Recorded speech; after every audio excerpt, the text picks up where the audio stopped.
बिस्मिल्लाहिर्रहमानिर्रहीम। अस्सलामु अलैकुम वरहमतुल्लाहि वबरकातुहू। नाज़रीन, बेशक अल्लाह ताला ही रिज़्क देने वाला और सबसे बेहतरीन राज़िक है, और ज़मीन पर जितने भी चलने फिरने वाले हैं उन सब की रोज़ियाँ अल्लाह ताला के ज़िम्मे हैं। सबको रिज़्क अल्लाह ताला ही देता है, और यकीनन किसी लालची का लालच अल्लाह ताला के रिज़्क को ज़्यादा नहीं कर सकता, और ना ही किसी नापसंद करने वाले की नापसंदीदगी उसे हटा सकती है। और ये अल्लाह ताला की हिकमत है कि उसने रिस्क के मामले में लोगों में फ़र्क रखा है, तो वो जिसे चाहे ज़्यादा रिस्क अता फरमा दे, जिसे चाहे कम रिस्क अता फरमा दे। वही मालिक है, वही खालिक है, वही एक कौम के रिस्क में कुशादगी कर देता है तो दूसरी कौम के रिस्क में तंगी फरमा देता है। ये सब कुछ अल्लाह ताला के कब्ज़ाए कुदरत में है। इंसान कुछ भी नहीं कर सकता सिवाय दुआ करने से, सिवाय अल्लाह पाक से मांगने के। एक हदीसे कुदसी में अल्लाह के रसूल सल्लल्लाहु अलैहि वसल्लम का फरमान है, जो चीज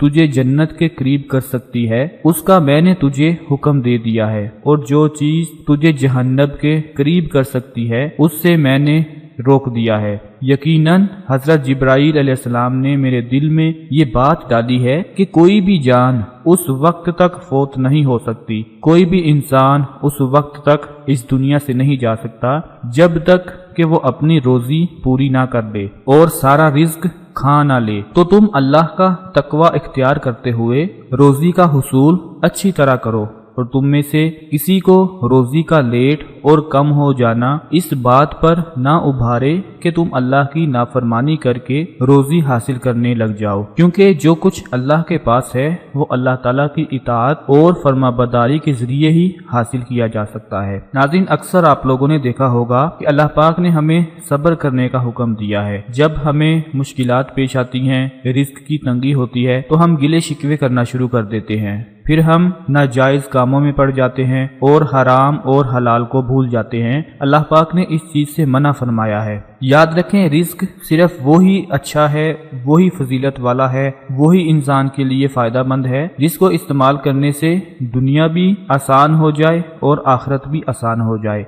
रिस्क की कमी अल्लाह की तरफ से नहीं बल्कि इंसान के खर्च ना करने की वजह से होती है। अल्लाह पाक सारी मखलूक के लिए उसकी जरूरत के मुताबिक पूरे साल का रिस्क नाजिल फरमा देता है। हमें चाहिए कि अगर हम अपने रिस्क में बरकत और तरक्की चाहते हैं तो गरीबों में, मस्कीनों में ज्यादा से ज्यादा अल्लाह पाक का दिया हुआ रिस्क खर्च किया करें, ताकि अल्लाह हमारे रिस्क को और बढ़ा दे, मजीद बढ़ा दे, जैसा कि अल्लाह पाक ने फरमाया है। और जब उनसे कहा जाता है कि जो रिस्क खुदा ने तुमको दिया है उसमें से खर्च करो, तो काफिर मोमिनों से कहते हैं कि भला हम उन लोगों को खाना खिलाएं जिनको अगर खुदा चाहता तो खुद खिला देता। तो फिर अल्लाह पाक फरमाते हैं कि तुम तो साफ साफ गलती में हो। नाज़रीन, एक किसान को देख ले, वो एक बोरी बीज की खेत में बोता है और फसल उग जाने पर वो एक बोरी की जगह 70 बोरियां लेकर घर वापस लौट जाता है, मेहनत करता है। लेकिन अगर वो किसान ये सोचना शुरू कर दे कि मैं ये एक बोरी का बीज खेत में फेंक दूंगा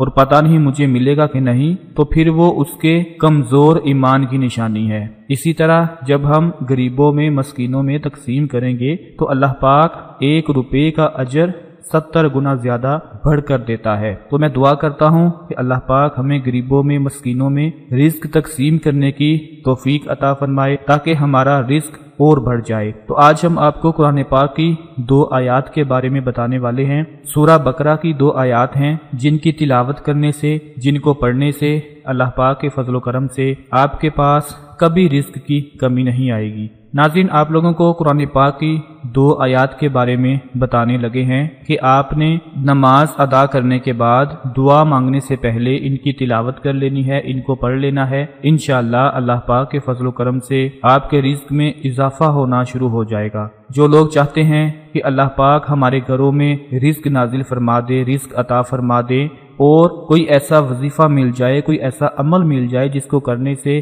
ہماری مشکلات آسان ہو جائیں اور غیب سے اللہ پاک مدد فرما دے، تو آج کا یہ عمل، آج کا یہ وظیفہ آپ کے لیے انتہائی آسان اور فائدہ مند ثابت ہوگا۔ انشاءاللہ اس عمل کو کرنے سے فرشتہ رزق لے کر غیب سے اللہ کی مدد سے آپ کے گھر میں پہنچے گا اور آپ کی ساری پریشانیاں ختم ہو جائیں گی۔ اس وقت سکرین پر آپ کو 2 قرآنی آیات بتانے والا ہوں۔ پہلے نمبر پہ سورہ بقرہ کی آیت نمبر 60 ہے، آپ نے اس کی تلاوت کرنی ہے، اور دوسرے نمبر پر سورہ بقرہ کی آیت نمبر 254 جو کہ آپ کو سکرین پر دکھا رہے ہیں۔ ان 2 آیات کی آپ نے ہر نماز کے بعد تلاوت کر کے پھر دعا مانگنی ہے۔ انشاءاللہ اللہ پاک کے فضل و کرم سے رزق کی ہر طرح کی پریشانی ختم ہو جائے گی۔ اس عمل کو اپنے تمام دوستوں اور دوسرے بھائیوں کے ساتھ لازمی شیئر کریں تاکہ آپ کے ساتھ ساتھ ان کو بھی فائدہ حاصل ہوتا رہے۔ اپنی دعاؤں میں یاد رکھیے گا، اپنا بہت سارا خیال رکھیے گا۔ اللہ حافظ۔